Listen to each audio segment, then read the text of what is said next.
ವಿಜಯಪುರದ ಮುಧೋಳದ ಫಾಳಪೂಜಿ ವಸತಿ ಶಾಲೆ, ಬಳ್ಳಾರಿಯ ಮುಷ್ಟಘಟ್ಟ ಮುರಾರ್ಜಿ ವಸತಿ ಶಾಲೆ, 833 ವಸತಿ ಶಾಲೆಗಳಲ್ಲೂ ಕೂಡ ಬರಹ ಬದಲಾವಣೆಯನ್ನ ಮಾಡಲಾಗಿದೆ. ಇವರನ್ನ ಏನಂತ ಹೇಳಬೇಕು ನನಗೆ ಅರ್ಥ ಆಗ್ತಾ ಇಲ್ಲ. ಈ ರೀತಿಯಾಗಿ ಮನಸ್ಥಿತಿಯನ್ನಿರುವಂಥದ್ದು, ಮಾನಸಿಕತೆ ಇರುವಂಥದ್ದು ಅಂದ್ರೆ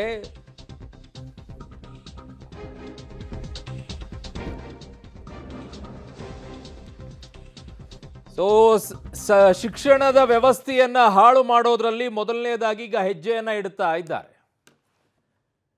ಜ್ಞಾನ ದೇಗುಲವಿದು, ಧೈರ್ಯವಾಗಿ ಪ್ರಶ್ನಿಸಿ ಅಂತ ಇದೆ. ಇದನ್ನ ಇನ್ನೊಂದು ಕಡೆಗೆ ಹಾಕಬಹುದಾಗಿತ್ತು. ನೀವು ಇದನ್ನ ಬದಲಾವಣೆ ಮಾಡಿ ಹಾಕುವಂಥದ್ದು ಅಗತ್ಯತೆ ಇರಲಿಲ್ಲ. ಅಲ್ಲಿ ಜ್ಞಾನ ದೇಗುಲವಿದು ಕರೆಕ್ಟ್, ಧೈರ್ಯವಾಗಿ ಪ್ರಶ್ನಿಸು ಪರ್ಫೆಕ್ಟ್, ಕೇಳಬೇಕು, ಅದೇ ಮಕ್ಕಳಲ್ಲಿ ಬರಬೇಕಾಗಿರೋದು. ಆದರೆ ಕೈ ಮುಗಿದು ಒಳಗೆ ಬಾ ಅನ್ನುವಂಥದ್ದು ಗುಲಾಮಗಿರಿಯ ಸಂಕೇತ ಹೇಗ್ರಿ ಆಗತ್ತೆ? ಹೇಗಾಗತ್ತೆ? ನಿಮ್ಮ ಮನೆಯಲ್ಲಿ ಹೆತ್ತೋರು ಯಾರು ಇಲ್ವಾ? ನಿಮ್ಮ ತಂದೆ ತಾಯಿಗೆ ಕಾಲು ಮುಗಿದಾಗ ಅದು ಗುಲಾಮಗಿರಿ ಸಂಕೇತನ? ಅಥವಾ ನಿಮ್ಮ ಗುರುಗಳಿಗೆ ಕಾಲು ಮುಗಿದಾಗ ಅದು ಗುಲಾಮಗಿರಿ ಸಂಕೇತನ?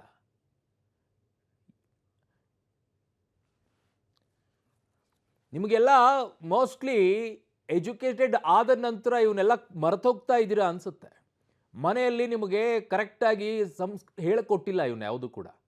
ಗುರುಗಳ ಬಗ್ಗೆ, ತಂದೆ ತಾಯಿಯ ಬಗ್ಗೆ ಇವೆಲ್ಲವೂ ಕೂಡ ಮರ್ತಂಗಿದೆ ನಿಮಗೆ. ಅಧಿಕಾರದ ಮದ ಬಂದಾಗ ಕೈಯಲ್ಲಿ ಕಾಸು ಓಡಾಡ್ತಾ ಇರಬೇಕಾದ್ರೆ ಇಂಥವೆಲ್ಲ ಆಡಿಸ್ತಾ ಇದೆ. ನನ್ನ 3 ಸಹೋದ್ಯೋಗಿಗಳು ನನ್ನ ಸಂಪರ್ಕಕ್ಕೆ ಸಿಗ್ತಾ ಇದ್ದಾರೆ. ಒಂದು ಕಡೆಗೆ ವಿಜಯಪುರದಿಂದ ಪುರುಷೋತ್ತಮ್ ಕುಲಕರ್ಣಿ, ಇನ್ನೊಂದು ಕಡೆಗೆ ಬಳ್ಳಾರಿಯಿಂದ ನವೀನ್ ಪರದೇಸಿ, ಇನ್ನೊಂದು ಕಡೆಗೆ ನನ್ನ ಸಹೋದ್ಯೋಗಿ ಶ್ರೀನಿವಾಸರಾವ್ ದಳವೆ. ಮೂವರಿಗೂ ಕೂಡ ಮತ್ತೊಮ್ಮೆ ವೆಲ್ಕಮ್. ಮೊದಲನೇದಾಗಿ ವಿಜಯಪುರಕ್ಕೆ ಹೋಗ್ತಾ ಇದ್ದೀನಿ. ಪುರುಷೋತ್ತಮ್, ಏನಾಗಿದೆ ಅಂತ ಈ ಬದಲಾವಣೆ ಮಾಡಕ್ಕೆ? ಕೈ ಮುಗಿದು ಒಳಗೆ ಬಾ ಅನ್ನುವಂಥದ್ದು ಗುಲಾಮಗಿರಿಯ ಸಂಕೇತ ಹೇಗಾಗತ್ತೆ ನನಗೆ ಇಲ್ಲಿಯವರೆಗೂ ಕೂಡ ಅರ್ಥ ಆಗ್ತಾ ಇಲ್ಲ. ಈಗ ಅಲ್ಲಿರುವಂಥ ಶಾಲೆಗಳಲ್ಲೆಲ್ಲವೂ ಕೂಡ ಬದಲಾವಣೆ ಆಗೋಗಿದೆಯಾ? ಅರುಣ್, ಏನಂತಂದರೆ ವಿಜಯಪುರದಲ್ಲಿ ಬರುವಂಥ ಏನು ವಸತಿ ಶಾಲೆಗಳು, ಒಟ್ಟು 23 ವಸತಿ ಶಾಲೆಗಳು ಬರ್ತವೆ. ಅಲ್ಲಿ ಏನು ಅಂತಂದರೆ ಈಗ ಸದ್ಯಕ್ಕೆ ಅಂದರೆ ಏನು ಡಿ ಡಿ ಅವರಿದ್ದಾರೆ, ಪುಂಡ್ಲಿಕ್ ಅವರು, ಅವ್ರು ಹೇಳೋ ಪ್ರಕಾರ ಏನು ಅಂತಂದರೆ 2 ಏನು ವಸತಿ ಶಾಲೆಗಳಿದೆ ಅಲ್ಲಿ ಮಾತ್ರ ಬದಲಾವಣೆ ಮಾಡಲಾಗಿದೆ. ಉಳಿದ ವಸತಿ ಶಾಲೆಯಲ್ಲಿ ಕೂಡ ಬದಲಾವಣೆ ಮಾಡಲಿಕ್ಕೆ ಎಲ್ಲರೂ ಕೂಡ ಮುಂದಾಗಿದ್ದಾರೆ. ಮತ್ತು ಇನ್ನು ಪ್ರಮುಖವಾಗಿ ಏನು ಅಂತಂದರೆ ಏನು ಪ್ರಿನ್ಸಿಪಲ್ ಸೆಕ್ರೆಟರಿ ಇದ್ದಾರೆ, ಇಲಾಖೆಯ ಪ್ರಿನ್ಸಿಪಲ್ ಸೆಕ್ರೆಟರಿ ಆದಂಥ ಮಣಿವಣ್ಣನ್ ಸರ್ ಏನಿದ್ದಾರೆ, ಅವರು ಒಂದು ಟೆಲಿಗ್ರಾಮ್ ಗ್ರೂಪ್ನಲ್ಲಿ, ಅಂದರೆ ಆ ಟೆಲಿಗ್ರಾಮ್ ಗ್ರೂಪ್ನಲ್ಲಿ ಕೇವಲ ಏನು ಅಂದರೆ ವಸತಿ ಶಾಲೆಯ ಪ್ರಾಂಶುಪಾಲರು ಮಾತ್ರ ಇರ್ತಾರೆ. ಅವರು ಒಂದು ಗ್ರೂಪ್ನಲ್ಲಿ ಈ ರೀತಿ ಒಂದು ಆದೇಶವನ್ನು ಮಾಡಿದ್ದಾರೆ, ಈ ರೀತಿ ಬದಲಾವಣೆ ಮಾಡಬೇಕು ಅಂತೇಳಿ. ಅದರ ಹಿನ್ನೆಲೆಯಲ್ಲಿ ಈ ರೀತಿ ಬದಲಾವಣೆ ಮಾಡಲಾಗಿದೆ. ಇದ್ರ ಬಗ್ಗೆ ಯಾವುದೇ ಲಿಖಿತ ಆದೇಶ ನಮ್ಮ ಇಲಾಖೆಗೆ, ನಮ್ಮ ವಿಜಯಪುರ ಜಿಲ್ಲೆಗೆ ಯಾವುದು ಕೂಡ ಬಂದಿಲ್ಲ ಅನ್ನೋದು ಕೂಡ ಸ್ಪಷ್ಟನೆ ಪಡಿಸಿದ್ದಾರೆ. ಒಂದೇನು ಅಂತಂದರೆ ಈ ರೀತಿ ಕೈ ಮುಗಿದು ಒಳಗೆ ಬನ್ನಿ ಅಂದರೆ ಕೈ ಮುಗಿದು ವಿನಯತೆಯಿಂದ ಬರುವಂಥ ಒಂದು ಮೆಸೇಜ್ ಇದ್ರೂ ಕೂಡ ಏನು ಅಂತಂದರೆ ಇದನ್ನ ಈಗ ಬದಲಾವಣೆ ಮಾಡಿ ಒಂದು ಹೋರಾಟದ ದಿಕ್ಕಿನಲ್ಲಿ ಸೂಚಿಸುವಂಥ ಪ್ರಶ್ನಿಸಿ ನಮ್ಮನ್ನು ಅನ್ನೋದು ಏನು ಕೇಳಿ ಬಂದಿದೆ. ಇದಕ್ಕೆ ಸಾಕಷ್ಟು ವಿರೋಧ ಕೂಡ ವ್ಯಕ್ತವಾಗ್ತಾ ಇದೆ. ಇನ್ನು ಪ್ರಮುಖವಾಗಿ ಏನು ಅಂತಂದರೆ ಬಿಜೆಪಿ ಸರ್ಕಾರ ಇದ್ದಾಗ ಕೂಡ ಏನು ಪಠ್ಯಪುಸ್ತಕದಲ್ಲಿ ಅನೇಕ ಚೇಂಜಸ್ಗಳನ್ನ ಮಾಡಿದ್ರು, ಅವಾಗೂ ಕೂಡ ಇದೇ ಕಾಂಗ್ರೆಸ್ ವಿರೋಧ ವ್ಯಕ್ತಪಡಿಸಿತ್ತು. ಆದರೆ ಇದೀಗ ಈ ರೀತಿ ಒಂದು ಎಡವಟ್ಟು ಮಾಡಿ ಮತ್ತೆ ಈಗ ಕಾಂಗ್ರೆಸ್ ಈಗ ಅನೇಕ ವಿರೋಧಗಳಿಗೆ ಏನು ಒಂದು ಮೂಲ ಆಗ್ತದೆ ಅಂತ ಹೇಳ್ಬೋದು. ಹಾಗಿದ್ರೆ ಇದ್ರ ಬಗ್ಗೆ ಸ್ಪಷ್ಟನೆ ನೀಡಲಿಕ್ಕೆ ಮತ್ತೆ ನಮ್ಮ ಒಟ್ಟಿಗೆ ಈಗ ಪುಂಡ್ಲಿಕ್ ಡಿ ಡಿ ಅವರು ಇದ್ದಾರೆ, ವಿಜಯಪುರದ ಡಿ ಡಿ ಅವರು. ಸರ್, ಮೊದಲನೇದಾಗಿ ಈ ರೀತಿ ಚೇಂಜಸ್ ಮಾಡಲಿಕ್ಕೆ ಆದೇಶ ನಿಮ್ಗೆ ಎಲ್ಲಿಂದ ಬಂದಿದೆ ಸರ್?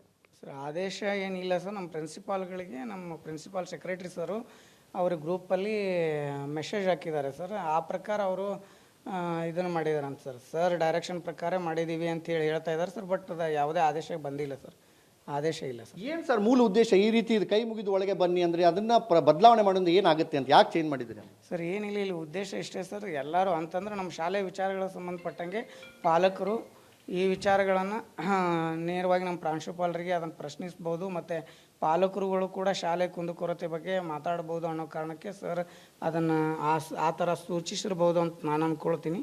ಆಮೇಲೆ ಅದೇ ಉದ್ದೇಶ ಕೂಡ ಆಗಿದೆ. ಹೀಗಾಗಿ ಅದನ್ನು ನಾನು ಈಗಲೇ ನಮ್ಮ ಇ ಡಿ ಸರ್ ಜೊತೆ ಮಾತಾಡಿಕೊಂಡು ಆ ಸುತ್ತೋಲೆ ಏನಾದರೂ ಆಗಿದ್ದರೆ ಅಥವಾ ಆಗಿಲ್ಲ ಅಂತಂತರೂ ಈಗಾಗಲೇ ಗೊತ್ತಿರೋ ಪ್ರಕಾರ ಆಗಿಲ್ಲ, ಏನಾದರೂ ಅದರ ಜೊತೆ ಡಿಸ್ಕಷನ್ ಆಗಿದೆ ನೋಡಿ ನಾನು ಇ ಡಿ ಸರ್ ಜೊತೆ ಮಾತಾಡಿಕೊಂಡು ಈಗಲೇ ಅದನ್ನು ಹಿಂದೆ ತಗೊಳ್ಳೋದಾಗಲಿ ಅಥವಾ ಅದನ್ನು ಏನಾದರೂ ಮಾಡ್ತಾರ ನೋಡೋಣ. ಆ ಪ್ರಕಾರ ನಾವು ಇದು ಮಾಡಿ. ಈ ರೀತಿ ಏನಂತಂದರೆ ಅರುಣ್, ಸ್ಪಷ್ಟತೆ ಏನಿದೆ ಅಂದರೆ ಇಲ್ಲಿದ್ದಂಥ ಡಿ ಡಿಗಳು ಕೂಡ ಯಾಕಂತಂದರೆ ಈ ರೀತಿ ಆದೇಶವನ್ನು ಅವ್ರ ಗಮನಕ್ಕೂ ಕೂಡ ಇಲ್ಲ. ಕೇವಲ ಟೆಲಿಗ್ರಾಮ್ ಗ್ರೂಪ್ನಲ್ಲಿ ಒಂದು ಏನು ಪ್ರಾಂಶುಪಾಲರು ಇದ್ದಾರೆ ಮಸೀದ್ ಶಾಲೆ, ಆ ಪ್ರಾಂಶುಪಾಲರಿಗೆ ಮಾತ್ರ ಕಳಿಸಿದ್ದಾರೆ. ಇದರಿಂದ ಏನು ಅಂತಂದರೆ ಅವರು ಕೂಡ ಒಂದು ಗೊಂದಲದಲ್ಲೇ ಇದ್ದಾರೆ ಅಂತ ಹೇಳ್ಬೋದು. ಇದರಿಂದ ಏನು ಅಂತಂದರೆ ಅದನ್ನು ಚೇಂಜ್ ಮಾಡಬೇಕು ಅಥವಾ ಆದೇಶವನ್ನು ಪಾಲನೆ ಮಾಡಬೇಕು ಅನ್ನೋದನ್ನು ಕೂಡ ಇದ್ರ ಬಗ್ಗೆ ಕೂಡ ಪರಿಶೀಲನೆ ನಡೆಸಿ ಹಿರಿಯ ಅಧಿಕಾರಿಗಳಿಗೆ ಮಾತನಾಡಿ ಅದನ್ನು ಸ್ಪಷ್ಟನೆ ಪಡ್ಕೊಳ್ತೀನಿ ಅನ್ನೋದು ಕೂಡ ಸ್ಪಷ್ಟಪಡಿಸಿದ್ದಾರೆ ಅರುಣ್. ಆಕ್ಚುಲಿ ಪುರುಷೋತ್ತಮ್, ಇದು ಗುಲಾಮಗಿರಿಯ ಸಂಕೇತ ಅಂತ ಅನಿಸುತ್ತೆ. ಇದು ಆಕ್ಚುಲಿ ಗುಲಾಮಗಿರಿಯ ಸಂಕೇತ. ನಿಮಗೆ ಬೇರೆ ಸಂದರ್ಭಗಳಲ್ಲಿ ಆದೇಶ ಪ್ರತಿ ಬಂದಿಲ್ಲ ನಮಗೆ, ನಾವು ಏನು ಮಾಡೋಣ ಅಂತ ಕೇಳುವಂತ ಇದೇ ಡಿ ಡಿ ಸಾಹೇಬರುಗಳು ಈ ಸಂದರ್ಭಗಳಲ್ಲಿ ಮಾತ್ರ ಟೆಲಿಗ್ರಾಮಲ್ಲೆಲ್ಲೋ ಬಂತಂತೆ, ಅದನ್ನು ನೋಡಿದ್ರಂತೆ, ಬದಲಾವಣೆ ಮಾಡಿದ್ರಂತೆ. ಇದು ಗುಲಾಮಗಿರಿಯ ಸಂಕೇತ. ಕೈ ಮುಗಿದು ಒಳಗೆ ಬಾ ಅನ್ನುವಂಥದ್ದು ಗುಲಾಮಗಿರಿಯ ಸಂಕೇತ ಅಲ್ಲ. ಆಕ್ಚುಲಿ ಯಾರೋ ಒಂದು ಮೆಸೇಜ್ ಹಾಕಿದ್ರು ಅಂದ ತಕ್ಷಣ ಅದನ್ನ ಬದಲಾವಣೆ ಮಾಡೋದೇ ಗುಲಾಮಗಿರಿಯ ಸಂಕೇತ. ಇದು ಅಧಿಕಾರಿಗಳದ್ದು. ನಾಚಿಕೆ ಆಗಬೇಕು ಇವರಿಗೆಲ್ಲ.